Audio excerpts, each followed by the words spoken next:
action. What's going on, guys? Welcome back to the show. Today I'm joined with my friend Christian from Resilient Tactical. Richard is off doing Richard things, so Christian filled in for him. So we're glad to have you here, man. We're going to talk about some of our favorite topics, training mostly, because that's what you do with Resilient Tactical. You want to give us a quick synopsis of you? That's a big word, but yeah. It is. Sorry. So, about me, so I served 5 years in the Marine Corps. I was on the Marine Corps shooting team, specifically the pistol team. It was my first time ever shooting a pistol, and it was just something that came natural. Won nationals in 2017. I won a lot more competitions that same year, but that was, of course, the biggest one. Yeah, the big one.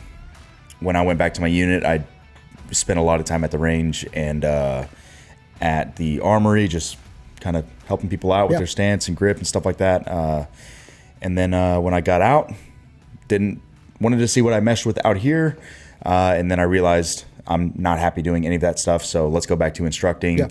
Opened up Resilient Tactical, and man, I've just been doing it ever since. Absolutely love it. It's what I'm called to do, and it's just that thing that, again, just comes natural. Telling people how to do that one thing better. But also giving them options, not just saying this is how you do it, because there's no right way to do it. All right.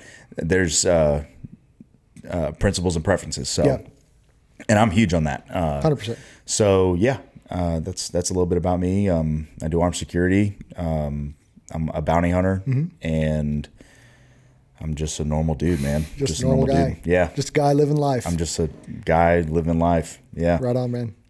I'm glad you brought up security. So we work security together. Yeah. And we see things.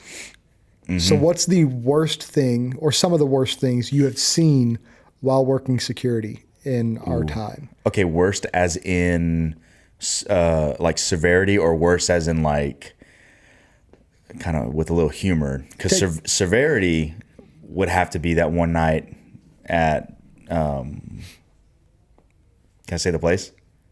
Sure. It was at Fixin's. So we had there was four of us, you know, and one out of the four of us said, "Hey, I know that guy has a gun." And so, you know, pass word along on the radio, and we each take a stance somewhere where we're not going to be cross-firing. And he walks through and looks at the guy who actually called the gun out.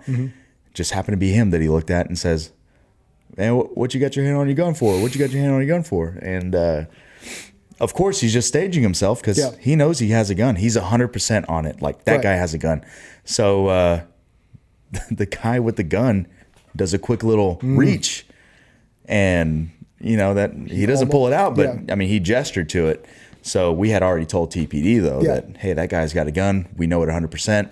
So as soon as he did that, he walks a little bit down the street. TPD picks him up. Sure enough, guy had a gun on him. Pulled it out. So I would say that was maybe the wildest because of the severity. He gestured to it. It was super sketch. I mean, it was the end of the night, and they had all been drinking. They were all drunk. The guy could have had 1, 2, 3, 4 pistols at him, mag dumping. It would have just been a really bad situation. 100%. Something that we wouldn't like not want to do, but it's like, damn, we have to do it. I think I'm gonna clarify a little bit. Yeah, go for it. When it comes to working with other security guards, what are some of the worst like training issues that you've seen? Oh man, training issues. So you've worked with me. Pat downs are huge for me.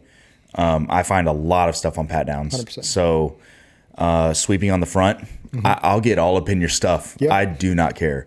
So I either do a thumb in the waistline, or honestly, I'll just go 4 fingers. I don't care.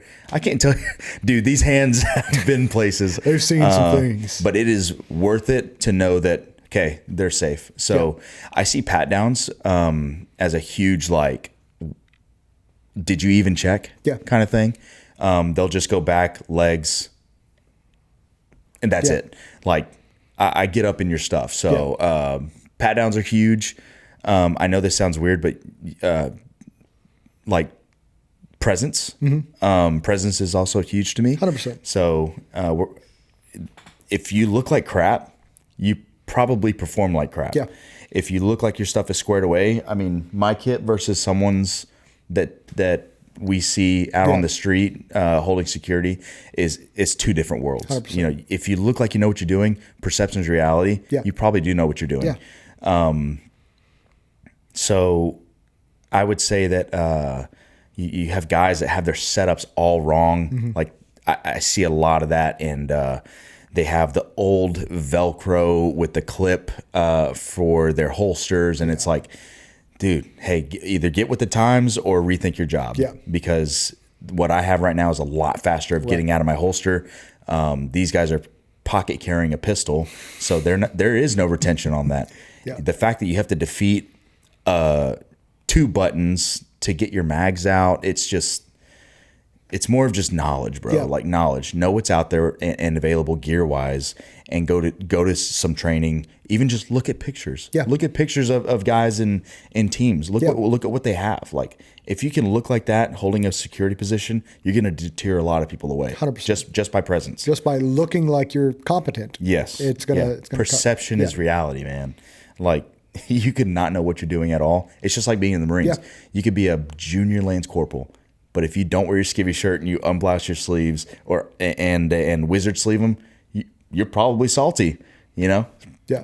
No one will ever know until they say, they see you in a dress uniform. They see you have one ribbon. Yeah. But they're gonna be like, damn, I thought he was a salty guy, combat action ribbon, Purple Heart or whatever. But no, he's boot as hell. Yeah. Brand new. So yeah, that's 2-3 big things that I see. Yeah.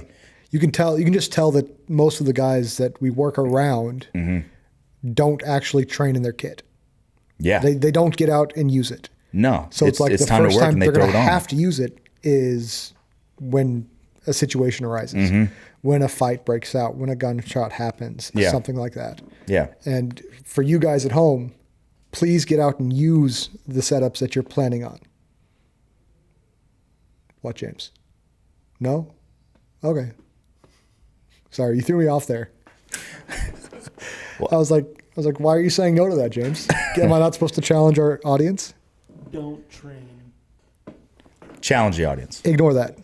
Challenge everyone. Challenge everyone. Yeah. I mean, if you're going to use it, if you're going to spend the money on that, train in it. Yeah, 100%. When the time comes, if you can't chase after someone or get your handcuffs out, you're not helping anyone. You're doing way more harm than good. 100%. I mean, I bought those plates because I knew that they would work for me. They're light enough and thin enough, and they'll stop whatever round comes my way. Right. But I was like, I chose those over different ones because of what I can do in them. Yeah. You know, the plate carrier, the side armor, everything has a purpose. 100%. So, if you don't know how to train, or if you're not training in your gear and the time you need to work is when you're throwing it on, and everything's a surprise, dude. 100%. Screw that. I want to know where my stuff is on my belt, where my stuff is on my kit. You're doing everyone a disservice if you're not being like an that. asset to you're whoever you're liability. working with. Huge liability. Yeah. 100%. 100%. Especially like handcuffing techniques. If you're not practicing that on a freaking wooden spoon at home, and the first time you have to do it is when you're in a fight and you're messing up, you don't know how to do it. Yeah. Lock them, and now you've screwed up. Now you're in a lawsuit because that guy's handcuffs kept tightening down. Yeah. And he lost his hand. You could screw someone over. Yeah. You're going to screw yourself up. Yeah. 100%. So why, we've touched on a little bit, right, in that topic, but why should the everyday person, the everyday man, Joe Blow, why should he take a class? Why should he spend the money to go and get instruction in shooting or medical or handcuffing techniques? Why should that happen? You never know when you're going to be put in that situation. Never know. Especially now. Look what's going on right now. Dude. Turn on a news channel, and that should be a wake up call for everyone. Yeah. Now you could blow it off and say, they're just blowing it up, but it's real. That is real stuff happening right now. So, the average person, everyone, even cops still need a refresher. But I would say that you need to be in a class so you can at least have the knowledge. Yeah. If it ever comes my way, I know what to do. the last thing you want is to be surprised, like I just said. So I use the analogy like, what if you have to pull your gun out for the first time and you're carrying and you pull the trigger and nothing happens, and you've never gone to a class, you have no idea, you just bought a gun and you're like, I'm going to carry this. You're dead. If you're shooting against someone, you're absolutely dead. 100%. But a person that's gone to a class will know remedial action. Tap, right, bang, back in the fight. So I think that just that there tells you why you need to go to a class. But I'll go into other things. It's fun. It's fun. You're getting to run the guns that you paid for. You worked hours, you've spent your money on it, and now it's time to use it. All right, it's a tool. It's going to get dirty. It's going to get beat up. Let it happen. So to be able to have the experience of camaraderie, running your guns, and getting educated, that's just that's the name of like my game. I like that. I like learning. 100%. Jiu-jitsu, I will let someone finish the move and say, what did you do there? Because I'm always wanting to learn. Even if it means getting bruised up or whatever, it's part of the game. So going to a class isn't just to learn, it's to also build camaraderie with other shooters, other people that have the same traits and values as you. That way you build that small unit, and you're also saying, I can depend on this person because they've got the same training as me. We've gone through the same stuff. It's just getting beat down together always builds you up. So going to a class, getting called out for what you're doing wrong makes you stronger. 100%. So yeah, man. Dude, I've been to a couple of your classes, and every time I walk away feeling more confident in myself, or feeling more confident in the people that I know that are just walking around in day-to-day life, that these guys now are a little better or a lot better than they were when they walked in. For sure. That they have these skills and ability to take care of any problems that may arise if they were in that situation. If I see one of my students out in town, I'm like, if something happens, I know you're good. Heck yeah. I can count on you. And it's kind of same thing with the appearance. Like if you look like you're put together, I can probably trust you. With a little bit of stuff. Hopefully. Yeah, man. So you're not just an instructor. You're a student as well. For sure. And one of your biggest yearly trainings is Ohio Range Day. Yes. So what was that like in 2025? You went this past year. You're going again 26, right? I'm hoping so. Most likely, yes. That's what it's looking like right now. I don't see anything stopping me from going, and I'll be switching it up, taking different classes. Ohio Range Day is dude, it's amazing. If you're interested in spending 4 days of just, and this is for ladies too, they'll say broing out. Broing out with guys who care about the same stuff you do, all run great guns just like you, or even bad guns. It doesn't matter. They'll tell you like, dude, you need to step your game up, and you're going to be like, dang, all right, I need to. If you care about all that stuff and just your God-given rights, bro, like, that's where you need to go if you really want to get better. Because the best of the best instructors are there. It is so much fun, dude. There's the big brands are there, so you actually get real good training with really top-notch instructors, as well as trying out different. They have like different gun brands there, so you get that staccato that you've wanted to try out, that PDP that you've wanted to try out, or that certain grip angle that you wanted to try out. It's all there. I went with about 5 different dudes. We shared a house. So every night we just broed out, talked for a little bit, and then we were so exhausted we just went went to sleep, woke up and did it again. But it's a great time from sun up to sundown, dude. There's rounds going down range. That's and cool. There's knowledge being shared everywhere. You get to see people that you've seen on the internet, which was pretty cool. That's always fun. Yeah, dude. Like, I'll just say it. I don't care. Paul Acosta. I had no idea he was the same height as me. I thought he was like this super tall built guy, which he's a built dude, but man, he's the same height as me. So I saw him for the first time. I was like, dude, I thought you were just like this Superman of a man, but the camera, also adds 6 pounds, 6 inches. Yeah. Yeah. So, yeah, it's pretty cool. Just you get to see those people. I got to see Rick, Paul. I won't say his name, but he's from Chimera. Clement, his wife, all these guys. I got to see them, and it was like, holy crap! I'm actually going to train with these guys. Yeah. Talk to them, get real personal with them, and they're not just holding a class, like they're actually interested in what you've got going on in your personal life. That's cool. And there's so many different personalities there. You got guys from Jersey, guys from Cali, guys from the European nations and all that stuff. You got guys from international places going there. That's cool. The sick guys that were there that brought a Tesla with a 50 cal on top. Like, dude, the diversity is insane, but all coming for one purpose, to get better. Yeah. Come on, you can't beat that. No. That sounds, it's like it's the mecca of the training community. It definitely seems like it, dude. Across the world, I'd even say. Yeah. Yeah. It's like if you're into this stuff, Ohio Range Day is something it's where you need to be. And you need to be there. Plus networking. Yeah. Yeah. Networking is huge. I've made a lot of connections there, and that just grows. There's a lot of businesses that I've reached out to, like, hey, I met you at Ohio Range Day, and they're like, oh, I'll send you this to try it out, it's or just, test this out. It's a foot in the door, dude. Yeah, yeah. Oh man, if you're very personable and an extrovert, go. Yeah, 100%. You don't even have to be a good shooter. You're going to go better. Yeah, you're going to go get better. Yeah. So, yeah. Cool, man. Yeah. What are some of your biggest takeaways? Because you took classes with Achilles Heel and Chimera, right? Yeah. What are some of the biggest things you learned there?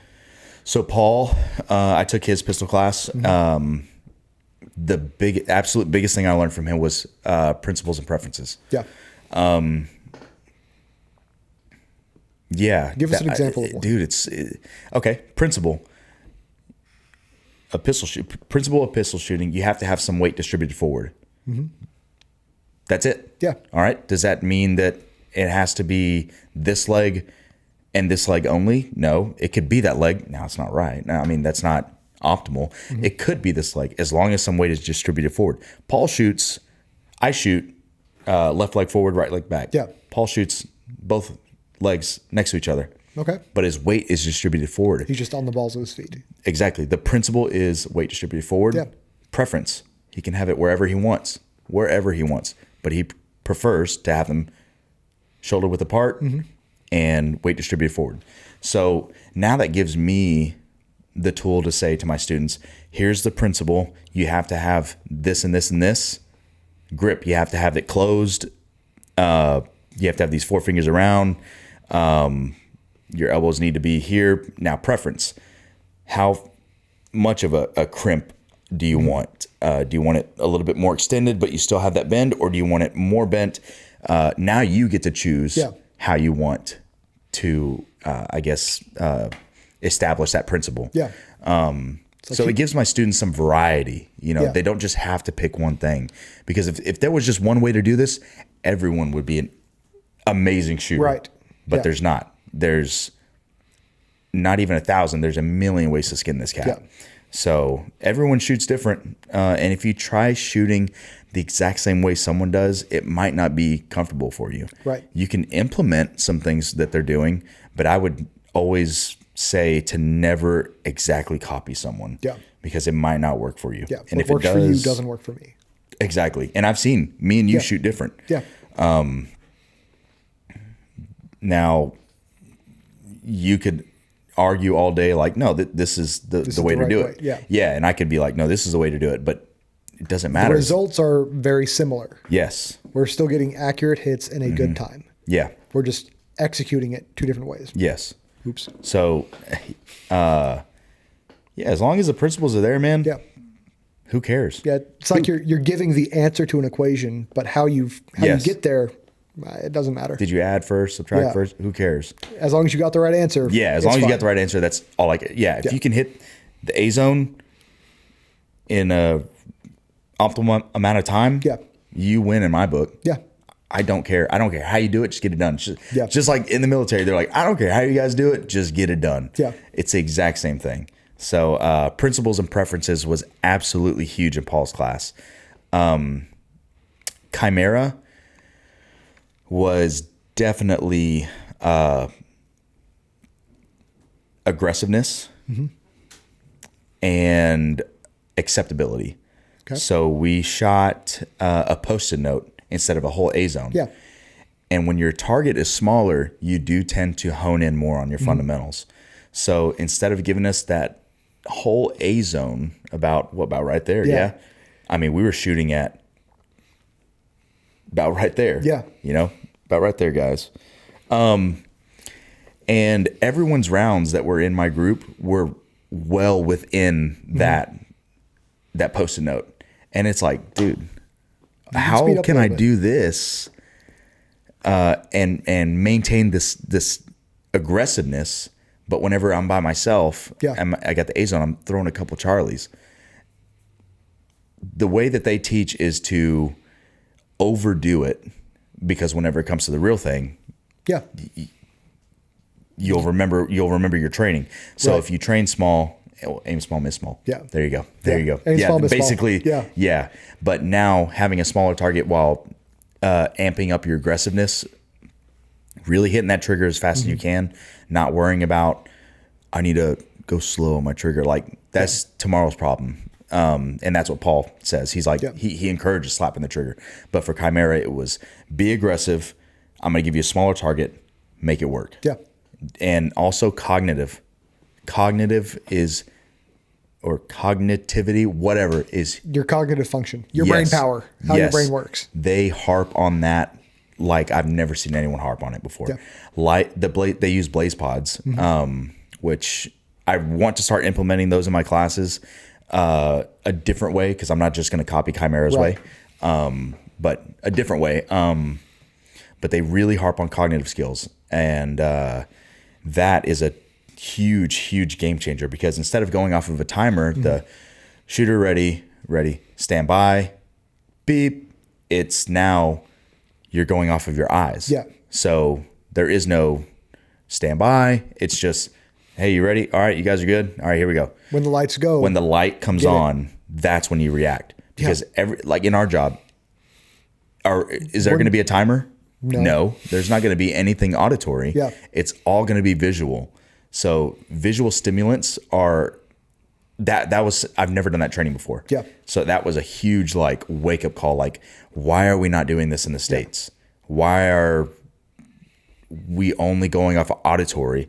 Because they were going off of physical stimulants. They would get behind you and throw a rock at you, and that's your cue to go, which I've never worked that before. Yeah. They would do auditory because you still got to work it. Yeah. And it's just, let's get your times.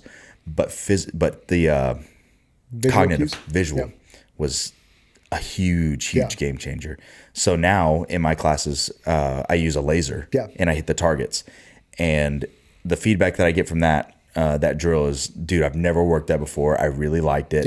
And it shows me that I am quick. Because when you get a BEEP, all right, beep, most people will react on the P, BEEP. And I can't remember how long that beep lasts, but you want to react. It's not that long. It's not. Yeah.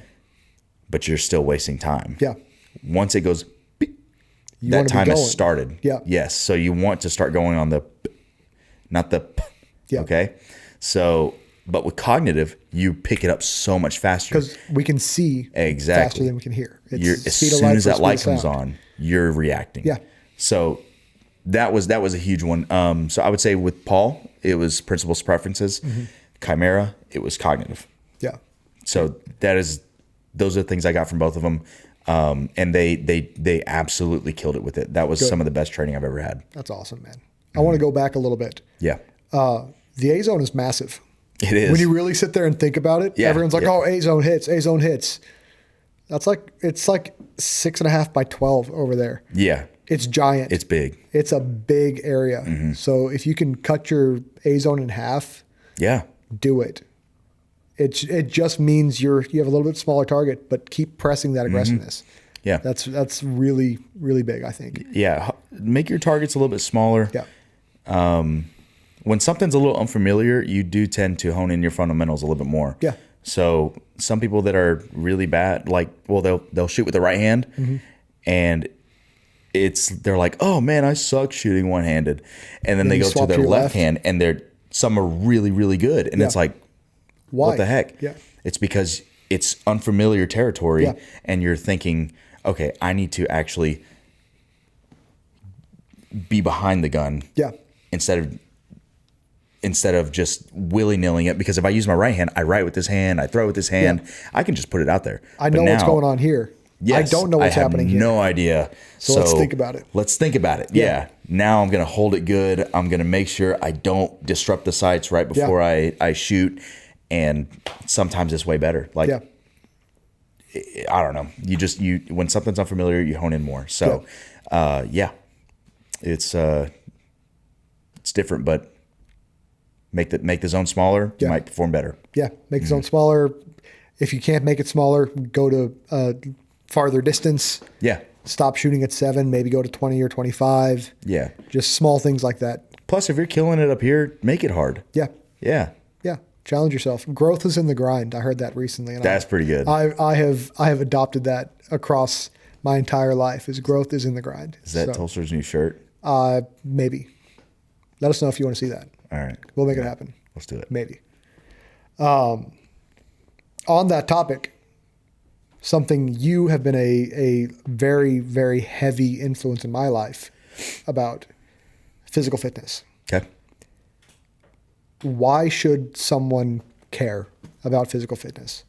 I think we see in America today that a lot of people just want to be comfortable. Mm-hmm. They don't want to push themselves. They don't want to get fit. They just want to be fat and happy on their couch. That sounds nice. It sounds great. It does. But why shouldn't we? Why shouldn't we do that? Number one is health. Yeah. I don't want to die because I can't move. Yeah. I don't want to be bedridden. Getting fat and nasty, it sounds great, but I don't know how many of you guys have seen the picture. It's suffer or suffer. And they split this guy in half, and he's like really fat on this side and really muscular on this side. Yeah. So suffer being fat and nasty, or suffer being in the gym grinding. Yeah. I'd rather be in the gym grinding. I would rather live my life being able to be fully functional. Yeah. With all my limbs and not have the risk of heart disease, diabetes, high cholesterol, all that stuff. So health is definitely the first reason. Yeah. For me and my job, my profession, it's physical deterrent. Yeah. Again, perception's reality. Yeah. If this dude looks swole, he looks like he's in shape, his side delts are sticking out quite a bit. It's like, oh crap. He looks like someone I want to comply with. Yeah. Exactly. Yeah. He looks like someone that could jack me up. Yeah. And what if I just was like, no, I'm naturally like this, or I go to the gym twice a week. Yeah. I just look like this. It's like, but it worked. Yeah. We have it all the time.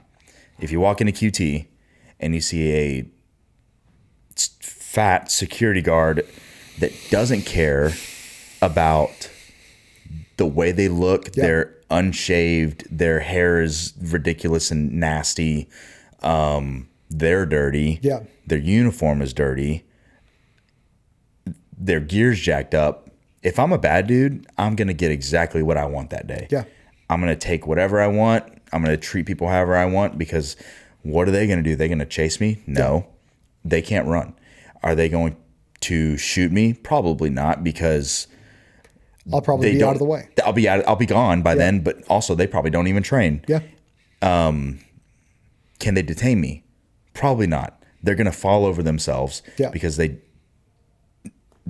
out of breath. Mm-hmm. They don't have the training because they don't go train. They just put the uniform on. They put all that stuff on. I'll go to work. Yeah. They just don't care about themselves enough to take their job seriously. But if you have someone, if you have someone like that's in VTRS at QT and they're squared away, they're physically fit, chances are not much is going to happen that day. Yeah. All right. Versus the that guy versus the other guy that we see a lot. Yeah. So physical fitness is huge. If you got to be able to run after people, chase people, detain people, throw people down at the ground, body a lady, ladies, you guys have some strength when you're drunk, and it's wild. I hate it. We've seen it too many times. So cool off, please. For our sake. I don't want to have to tackle y'all again. But you got to be able to do everything. Yeah. You really do. And you don't get to pick your fight. No. Most of the time. Sometimes you do. I'm not, I'll just whatever. Just walk away. Yeah. So if a big old dude comes to the door and he's heated, you've got to take it. Damn. You've got to take it. So being physically fit, able to at least hold someone off until backup gets there is huge. Yeah. For me, something that really sparked it is my son being born. There you go. I want to be the best version of myself for him, so that as he grows up, I don't have to hit him with the, sorry, I can't play right now. Dad's tired. Yeah. Dad's out of breath. How embarrassing. Yeah. That's what they're going to remember too. Yeah. They're going to remember that you were too tired to play. I'm not going to let that be me. Nope. That's a nice thing too, is one, my wife, I want her to see a freaking built hot dude. Yeah. My daughter, I want her to see what a man is supposed to be like and treating how he's supposed to be treating his body. Yeah. If my husband doesn't look like that, I don't want it. Something's wrong. Yeah. Yeah. And if I see her bring a little fat boy home, nope. I'm going to give them a hard time. Why? Because it was their choice. Yeah. It was their choice to do that. So guess what? You're going to have to face me. Yeah. But, and plus I don't want my daughter to be some little plump thing. Plump thing. Yeah. I want her to be very athletic, able-bodied and be able to hold her own. Yeah. If you are overweight, I'm not targeting you. I'm not coming after you. It's just, there is a way to change it. Yeah. If you reach out to me, I can always guide you in the right direction. There's room for growth and change, man. Yeah, 100%. I have I have 3 guys that I can think off the top of my head that come to my classes that are big boys. Yeah. And 4. One of them has lost so much weight. He's at almost every single one of my classes. I can't tell you the last time he missed a class. That guy can shoot. I know exactly who you're talking about. He can shoot. Justin. Yeah. Yeah. You can shoot, man. It's great. Yes, you can, dude. I'm super proud of you too, man. You've made me just so happy in your performance. I used to work for him. He was my foreman. Yeah. And then he figured out I was doing these classes, and he was like, man, I want to get on them. And he went from just this subpar shooter. The guy's great. Yeah. I mean, he's a really good shooter. His stuff's squared away. Yeah. And he really, really genuinely cares about it. So definitely proud of you, bro. Keep going. But I've got 3 other guys that they're overweight, and they just keep telling me like, dude, I'm chasing it. I want to be able to wear a kit. I want to be able to buy a smaller belt, war belt, battle belt, fit the thigh strap and stuff like that. So there's a lot of room for change, and you don't have to stay big and fat. Shoot, like 3 years ago, dude, I was a little fat boy. To me, I was fat. You can't be short, Mexican, and fat. All right. You fit. That's the 3 stereotypes. You can't hold all 3 at the same time. If I spoke Spanish, I'd be done. You'd be over. ICE would have been after me. Go back to the homeland, man. Yeah. But now I was like, okay, I can't be those 3. So I've got to be short, Mexican, and built. Yeah. All right. So that's why I was like, I got to change mine. Yeah. I got to change the way I'm doing things because I don't feel good. I'm lethargic as hell. Yeah. And I want to be the most I can be out of this body that was given to me. 100%. So that's why I just turned everything around and was like, okay, if you're not fit, you're gonna die. Yeah. Which is so true. Yeah. I mean, if you can shoot all day, cool. But if you can't ruck, if you can't carry me to safety, if you can't pull my body to safety, if you can't even carry your gear, stay home. Stay home and die. Yeah. Because that's exactly what's gonna happen. You are going to die. You have to be able to do both, bro. You have to be able to be fit and be a good shooter. You come to my baseline class, all we learn is fundamentals and static shooting. You go to the advance, we're moving. Yeah. And Justin was out there moving. Yeah. You know, he's out there getting it because he wants it.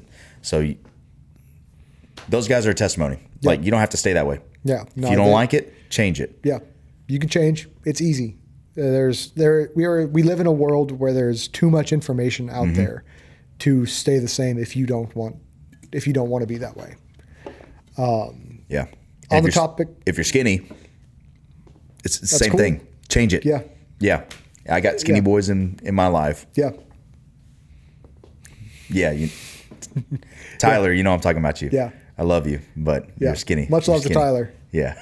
You're 140 pounds soaking wet. Yeah, yeah. Go check out Origin Coffee, guys. Yeah. Great coffee if you're in Tulsa. The best. All right. Sorry. Before we wrap up, this has been a great conversation. Great conversation about training. Yeah. While we're on the topic of training, I want to shout out two people for our Drill of the Month winners. Yeah, January and February. Okay. I forgot last month. Mike. Shako, Mike, good job, brother. You won it in January. Got your coin. Yeah, Shako. And then February was Austin Lopez. Lopez. Yeah. Lobo Training Group. Tech. Yeah, or Lobo Training Group. Yeah. Yep. Good job, guys. Good job, bro. We just released Marches. You haven't shot either of them. No, I haven't. Yeah, you haven't. I've been, don't think I didn't notice. Yeah. Well, honestly, I've been letting other people get it. Oh, really? Yeah. Okay, so let's see March. I'll run it this month. Let's see March. What is it? 2 and 2, or is it 3 and 3? 3 and 3. 3. Reload 3? No reloads. 3 and 3. Yeah. That's it? I think. Hold on. How far? Hold on. 1 second. Yeah, it's 3 and 3. 3 and 3. All right. No reload. How far? 15 yards. 15 yards, 5 yards apart. Child's play. I'll believe it when I see it. Okay. I'll get it. So we're gonna finish this off. Sorry, with some questions that get sent in either from people in the shop or people at home watching. If you guys have questions, let us know down in the description, the comments in the comment section. We would love to answer it. Step number 1. Okay, I'm cherry picking this one. All right. Last pod, you said purposeful training at least once a month. If I had 2 hours at a range once a month, how can I be purposeful in that time? Ooh, that's a good one. That's a real good one. Yeah. The 50-50 drill. Yeah. That's a great Explain drill. 50-50, so I'll just do a part of it. So you've got your pistol, you got your mag, 1 round in the chamber. You're going to, I would say let's do 7 yards. 7 yards, draw a square. Let's do 3x3. Yeah. Draw a 3x3 square on your target. And what you're going to do is present your dot to your target. All right, I'm there. Here's my trigger finger. All right, I've got my sights on. You're going to smack that trigger, and then you're going to shoot again. So you're going bam, bam, essentially. You're going to have 1 live round and then nothing. Yeah. And what that's going to do is show you where your follow-up shot would be. Yeah. All right, so you want both of those. Or what it would look like. Yeah. Yes, what it would look like. So you want them both to be Inside that 3. bam, bam. Yeah. Yeah. If you notice that you're going bam and then bam, you're hitting it out here, obviously Something's you know wrong. that my follow-up shot is not going to be on target. Yeah. That's a great way to save rounds. 100%. And you can definitely use up 2 hours for sure.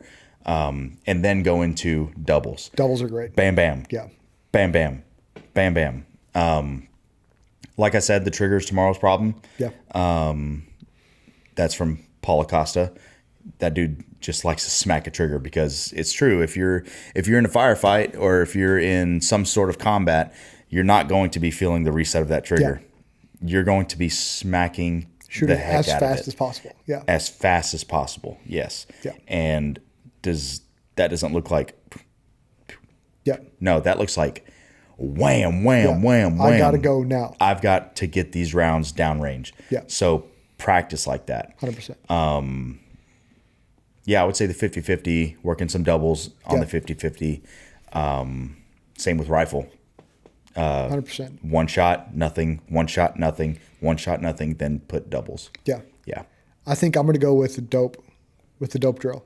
Dope is a really good one. Yeah. It's consistently running the same drills and keeping record of what you're doing is a real good way to be purposeful at your training. Yeah, record is huge. That way you can see how you are improving or not improving or staying consistent. Where you're having problems too. 100%. Yeah, 5 yards, great. Yeah. 25? Yeah, we'll see. Yeah, 5 rounds as fast as you can at 25. That's not easy. Yeah. It's super doable if you're taking your time. Yeah. But if you're trying to put rounds down range as fast as you can while maintaining accuracy, it is not easy. Yeah. And you don't want to, it's something that you need to be, like you said, taking record. So you go down, you mark them, and you're like, how can I get this smaller? Yeah. Within the A zone, in a fist size group. Yeah. You know, so that's a great drill to actually show you what you're doing at each yard line. Look that up if you don't know what the dope drill is on AchillesHeelTactical.com. I'm pretty sure they have that drill in their menu. You can click drills or something, but it's called the dope drill, DOPE. Yeah. Check that drill out. Go run it yourself 100%. And let us know what you think. That's a good one. 100%. I think we have a video on it. If we don't, I know they do. Okay. For sure. Yeah. So, next question. I think that answers it, right? 50-50. Yep.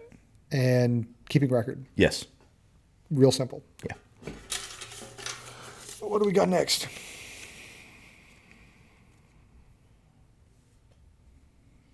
This is something for you. What did you not expect? What's something that was unexpected when you became a bounty hunter? The amount of time it takes to find someone. Yeah. Yeah. So in Oklahoma, you have to be a PI before you can be a bounty hunter. And there's definitely a reason why. It's because you're going to be doing a lot of PI work as a bounty hunter. Yeah. It's not just kicking in doors and getting people. Yeah. It's a lot of workup. Geez. I mean, the guy that we found a couple months ago, we staked his house out for on and off for about 3 weeks. Yeah. 3 weeks. And all we had to do was just knock on the door, find out he was there, go inside and detain him. Yeah. Just for that. So you do a lot of workup for that one 5 minutes. Yeah. But yeah, I think that's definitely what I did not expect is the amount of time you spend actually investigating. Yeah. Investigating before acting. Yeah. So, and it sucks. No one likes waiting in a car with binoculars, listening to music. With your vehicle off because you can't just have it running all day. Yeah. Oh, dude. I did that for like 6 hours and I was like, well, there goes my gas. Yeah. But also just, it's boring. Yeah. It is so boring. Your back's, for me, I'm broken. So my back starts to hurt. You're trying to also not be seen. Right. So every car that comes by, you like assume like, oh shoot, they're looking at me. They know. Yeah. Just put your head down or something, do something to try to conceal yourself. But yeah, so I would say it's the investigating. Yeah. Definitely sucks, but getting someone's fun. Yeah. It's just the investigating that sucks. Getting to yeah. Put your hands on someone. What is great. it? How does the saying go? The destination's always. Oh, the destination is always worth the journey. Yeah. But the journey sucks. Yes. Yeah. There you go. Something like that. Yeah. What's next? Give me a story about someone not being physically prepared. Ooh. This is fun. Not being physically prepared. I'm gonna hate on one of our favorite characters in our security world. Go for it. I'm not gonna say his name, but you know who I'm talking about.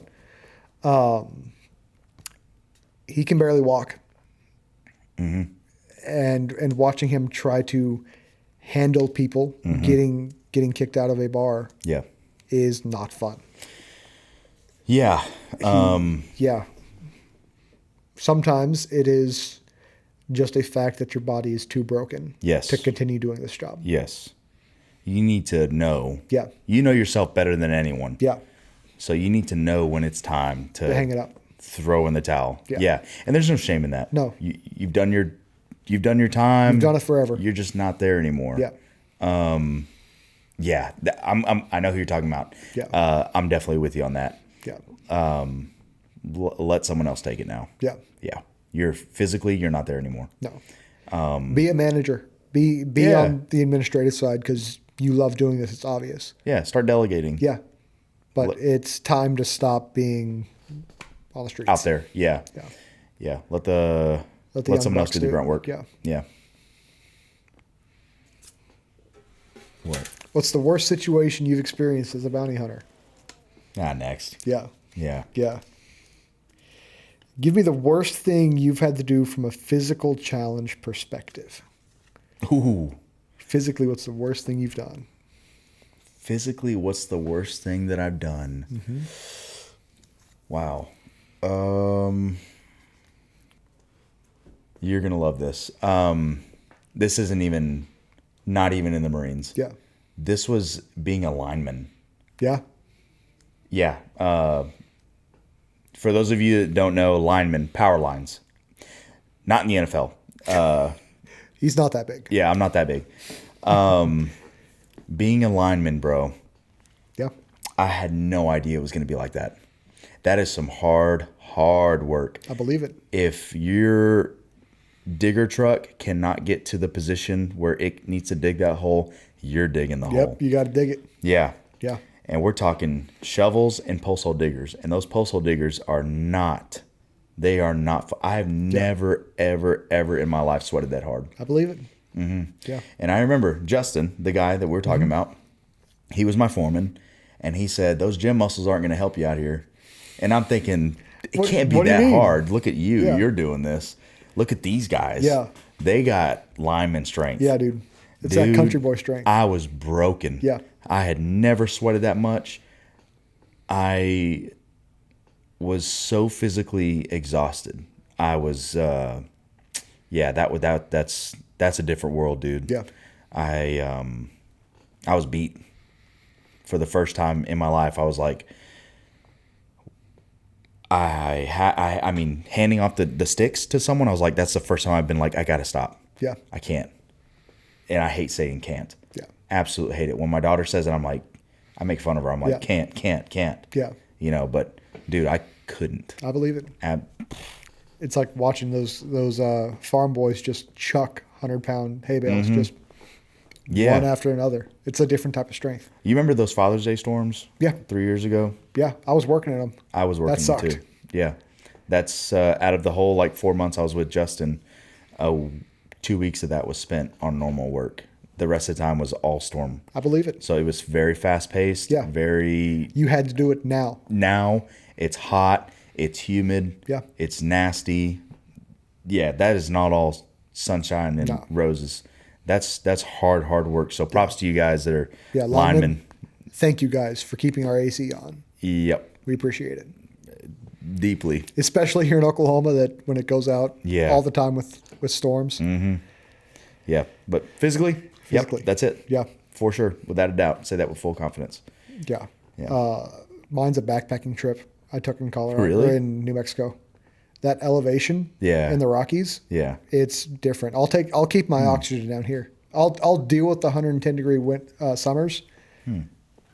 But elevation sucks. Really? It was rough. I've never had it, so look at you. Yeah. Aren't you just perfect? I've never had that problem. I've never had to deal with elevation. Well, I'm so short. Yeah. You're always closer to the Yeah. Yeah, man. But no, that sucked. Yeah, I bet. It was fine, but it was rough. How many people were there? There were 12 of us. Yeah, so you still were want to look cool. Yeah. And I was in charge. I was the leader. So I had to suck it up and go through it. Let's go, guys. Yeah. We got it. Yeah. I remember having to send one of my buddies back to base camp because he got a sinus infection or something. And you're dying. I'm dying. And I'm like, no, you got to go. Jeez, dude. That sucks. That was not fun. It was fun. Don't get me wrong. It was a blast. But I wouldn't do it again. I'm going to do it again. Oh, no, I would never. Yeah, I'm going back. I would never ever dig a 6-foot hole. Well, Cut that. yeah. Okay. Yeah. Yeah, that's James. for the next episode. Sorry, James. Yeah. Next All right, question. what else you got? I don't know. What else do we have? Yeah. The best security story you have. Well, How do we want to define best? yeah, Because like best. funniest is one of the ways I take it. I'm gonna take it as saving Tyler's life. Yeah. Yeah. Yeah. Lay that one out. All right, so I'll tell the story real quick. Abridged. Yeah. All right, so I say saving Tyler's life. It's a joke. He was just about to get tackled by a very drunk lady, running full speed at him from his backside, and he would have had no idea. He would have probably got whiplash or something because he's so tall and lanky. Yeah. It's the end of the night, 2:00 in the morning. Nothing bad has happened throughout this whole time, and it was Tyler's first time working, and I told him it's either going to be something crazy or nothing at all. Yeah. And there's sure no in enough, between. nothing at all until 2:30. Yeah.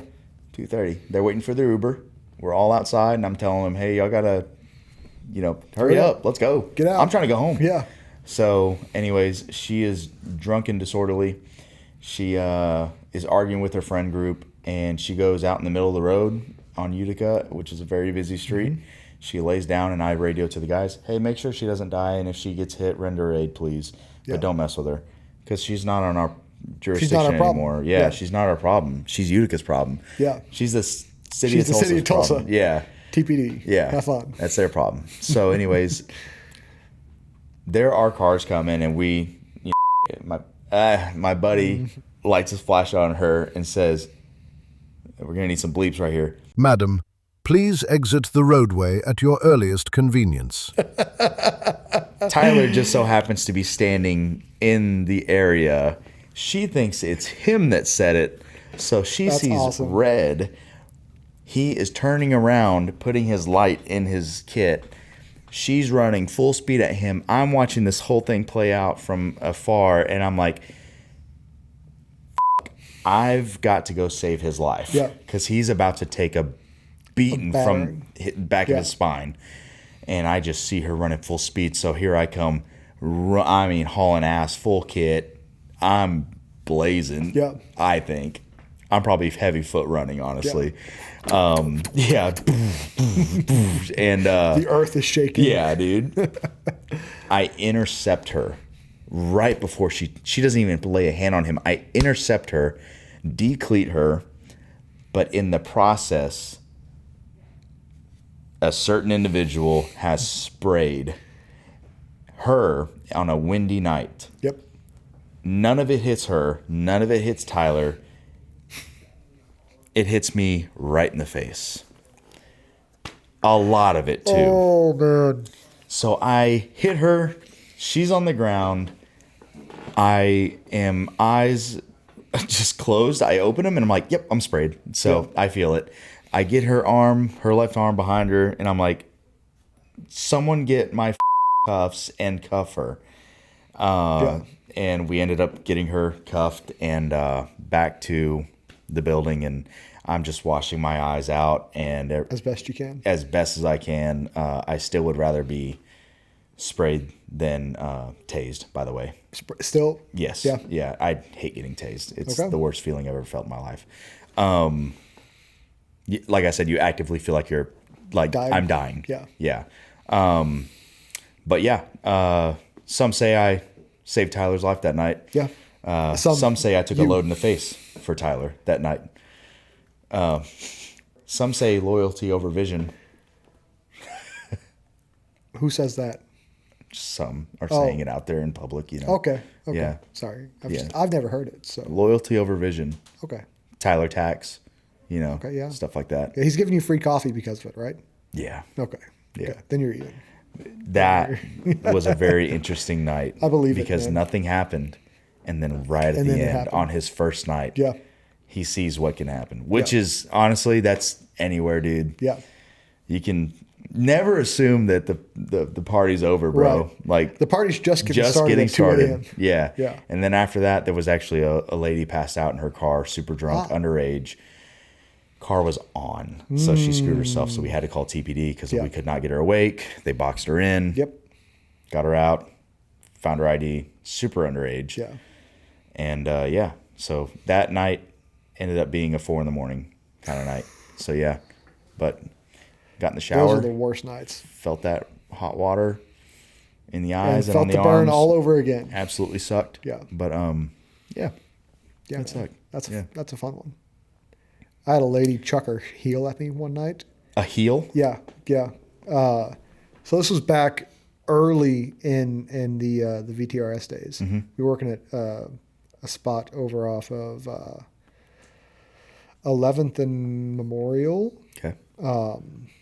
And Tanner and I kicked a group of ladies out because they were being drunk and obnoxious. Mm-hmm. One of them, Tanner sprayed them. And we're pretty lenient. We're real lenient. Yeah. Because we know we can handle it. Yeah. So it's like when it gets too bad, it's like it's pretty bad. It's up there. A lot of Yeah. other people would have already Yeah. done sprayed and kicked them out by the time we're just getting started. So Tanner sprays them. Jeez. And this lady, she's walking off or getting carried off by her friends. She screams, "Why did you do that?" And chucks her heel at me. It misses me and hits my Jeep. Must have been some cheap heels.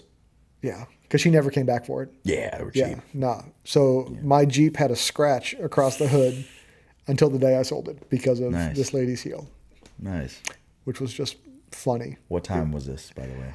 This was like 12. This was pretty early in the night. Nice. Because later in the night, we would have had our hands full with everything else. That they would have been fine. This was, I'll tell you the place later. Yeah. You probably know where I'm talking. Do I have any more questions? Got one more. We'll do one more. One more. We'll call it a day. All right. Who was the big dog of ORD and why? Who was the big dog of ORD? Who was the big dog of ORD? Man, that's a hard one. Christian Barron. Yeah, me. No, I don't know. I kind of did. I did a big dog thing over there. Yeah. I did win Vortex's challenge. Good. I got the fastest hit factor or the best hit factor. So I won that challenge, which is that was such a cool. good feeling. Yeah. That was a big dog feeling. Yeah. But the actual big dog, bro. Oh man, that is a hard one. But dude, Clement from Chimera, he looks like a big dog. Yeah. The guy's a savage. I mean, SAS French, so he's like very calm. Yeah. But very aggressive, and I mean the guy just looks like he is a physical deterrent. Yeah. I mean, you look at him and you're like, I'm not gonna. No, I can't do I'm anything. not even gonna try. I can't do anything against him. Yeah, and everyone that sees him has so much respect for him. Yeah. Just because one, what he's done, and two, what he can do. Yeah. He's still super, super able to do anything he has to do. Yeah. And he still trains like he's still in. So Yeah. That's cool. I would say he was a big dog, bro. And that's not just because I took his class. If I was in someone else's class and I saw him, I'd have been like, oh crap, Yeah. that dude's Who's that? force to be. Yeah. Who is that? Exactly. Yeah. Yeah. Cool. Clement. Clement. Shout out Clement. Yeah. Yeah. Well, Christian, thanks for joining me on this episode of the podcast. It's always a joy to have you. Yeah, dude. Where can people find you? You can find me on Instagram, resilient_tactical, I think. Resilient Tactical, if you just type it in there. Also, resilienttacticaltraining.com. I've got 3 upcoming classes. I'm going to read them off to you real quick. Baseline rifle class. They're cool. They're fun. They're very cool. Very fun. I try to make them as fun as I can while being also very informative. Yeah. Baseline rifle class, March 14th, 10 to 2. It's going to be in Mounds. Skills and drills. This will be our second skills and drills. That one's March 22nd, 10 to 3, also in Mounds. And then the big class that I'm very, very excited for, and it's a collaboration class with 0 Hour Med. Baseline pistol trauma course, BPTC, we're calling it. So it's a 6-hour live fire pistol course integrating shooting fundamentals and trauma medicine. You get 6 hours of cleat CE from myself and 4 from Joe. So if you are cleat certified and you need cleat hours, this is a great way to get it at a good cost. You also get an American College of Surgeons Stop the Bleed certification. So that is also a huge bonus in itself, and that's nationally recognized. Joe from 0 Hour Med has been, he was a Navy corpsman, and he was attached to a lot of like special operations groups. Really cool guys, The guy is super knowledgeable. Great guy to be around. So I see him at the range, and I see him at Triton Fight Center to do jiu-jitsu. The guy he loves training. So if it's anything about getting better, he's all about it. But we're doing this class for only $300. If you try to find that anywhere else with what you're getting and the people you're getting, it's going to be triple that price. So $300 for a 6-hour day with me and Joe, I'll take that all day. It's worth it. It's going to be very, very worth it. We're going to have actual bleeding mannequins. We're packing wounds. We're providing all of the medical gear. All you have to bring is your pistol, ammo, battle belt, all that stuff. But don't worry about any medical supplies. We're providing all that. That's cool. So, that's definitely going to be a good one. If you don't go to any of the classes, go to that one. Highly encourage it. For sure. But that's classes I got. Yeah, you can find me on Instagram and online and just around town. So he's not hard to see. No. Yeah, you'll find him. Just look down. He stands out. Yeah. Guys, thanks so much for watching. Click all the links in the description if you want to see the holsters that we're making. By the time this is out, X300 is live for at least the Glock 34 and probably the 1917, which I'm very excited about. Nice. And maybe some other new stuff is out. We are working on a lot of cool things that you probably saw in our roadmap video. If you didn't, go check it out. It'll be linked up here, one of the sides. So yeah, guys, thanks for watching. As always, carry with confidence. See you guys.